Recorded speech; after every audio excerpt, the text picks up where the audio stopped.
and I shook David's hand. And whenever I shook David's hand, he couldn't look me in the eye. After he said, okay, I guess we're going to use you. So, the reason I got fired. Where do I start? From the beginning. Where's the beginning? The beginning would be, we were driving down the road out of Santa Teresa, New Mexico. We were headed up to Perryton, Texas. On the way there, the driver that I was training had a really slow truck. And they were, I don't know, everybody was talking, except for me. I was on the phone. I was on the phone the whole time with my wife. Everybody was talking, just a bunch of nonsense, what truck drivers do, right? So they're back and forth, back and forth, back and forth. Well, apparently, and amongst all that talking that they were doing, the driver that I was training said, you know you're slow whenever you're going uphill and the lead truck just leaves you behind sitting still. And the steerman for the guy behind us said that might be a good thing. They took that as they talk too much. I never said they talk too much. That guy never said they talk too much. He only said it might be a good thing that they took off without us and left us behind. It was insinuated that they talk too much. But he didn't say it. Even if he did say it, that shouldn't be a fireable offense. But they thought that I said it. And they went around telling everybody, I don't like Colby's attitude. I think this was going to be his last run. We're going to get rid of him. I got wind of it. The driver told me about it. And I said, hold up. Wait a minute. Something ain't right. I was on the phone the whole time. I never made the comment, for one. For two, they do talk too much. Why is it a problem that somebody said they talk too much? But I didn't make the comment. Regardless, I shouldn't be fired over it. Come to find out, the guy that made the comment admitted it. And he said, yeah, I made the comment and I'll tell him again. Well, the next day, after they told me, well, we're not going to fire you over it. The office lady told me that. I was standing there talking to the guy, and I was like, hey, just to let you know, apparently they're sensitive. They were going to fire me over the comment that you made. And I just want to let you know, you might not want to make that comment anymore if it comes up. You know, just letting you know. Well, he quit because of that. And, well, I think he quit because he also didn't want to go to Grand Forks, North Dakota, which is going to be in the negatives next week for 3 days straight. It won't get above freezing, above zero, or even 20. It's going to be like -1 as a high for 3 days.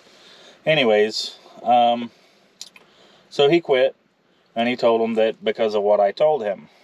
Well, the guy that he quit come over, raising his voice, talking to me, and he was still under the assumption that I said the comment that his steerman that quit said.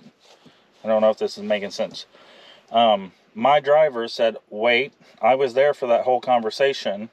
My steerman talking about me. He's like, my steerman didn't make that comment. Your steerman made that comment. Why is my steerman getting fired over the comment your steerman made? And it was a big blow up. Well, they were like, well, we didn't know that CT admitted to it. And the driver was like, well, yeah, I was standing right there when he admitted to it. Oh, okay, well, you know, I guess we'll let bygones be bygones. Apparently they didn't. Because I shook Paul's hand and I shook David's hand. And whenever I shook David's hand, he couldn't look me in the eye. After he said, okay, I guess we're going to use you. Because he didn't have nobody else. I was going to run Chase. They were going to get somebody else to steer him. Whatever. I'll go run Chase. So I drove from Perryton, Texas, down to Graham, Texas. Stayed the night. Woke up the next morning. Nobody's calling me. Like, nobody's updating me. And I call the office. I call the driver. The driver calls me back and was like, "Oh, they didn't tell you? They got somebody else overnight to fill your spot because he doesn't want to use you." Wow. So you fired me anyway.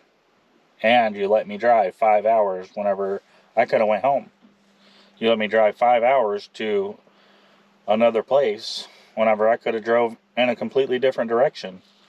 So, to me, that was super shady of them to do. And I didn't appreciate it. It was hell for about 3 or 4 days dealing with all their stuff. And then they fired me anyways, even after they found out that I didn't do what they said I did, as innocent as it may sound. And the whole time I'm, stressed over it, but looking back now, I'm like, man, I shouldn't have been stressed over it. I should have just left, because why work with that kind of crap? Well, the guy that I'm with is going to end up going back over there to that crew. I can't wait till the crew that I work with goes back to work, because I would much rather work with my crew, the one that is like a family. And we don't have none of these problems. But that's why I got fired, is over something that was said. They blamed it on me. Even after proving it wasn't me, they couldn't get it out of their head that it wasn't me, and still fired me. I know that everything was a little bit vague in the last couple of videos about what was going on. And if I would have known that it was going to blow up into what it was, I would have recorded it. But I had no clue. But now, I will start recording. Anyways, if you made it this far into the video, I appreciate you being here and hanging out and hearing me out. I know it sounds like a bunch of drama. It was. I usually don't have drama. But I do appreciate you being here. And next time I'll record the drama so y'all can see just exactly what I'm talking about. So, we will see you in the next video.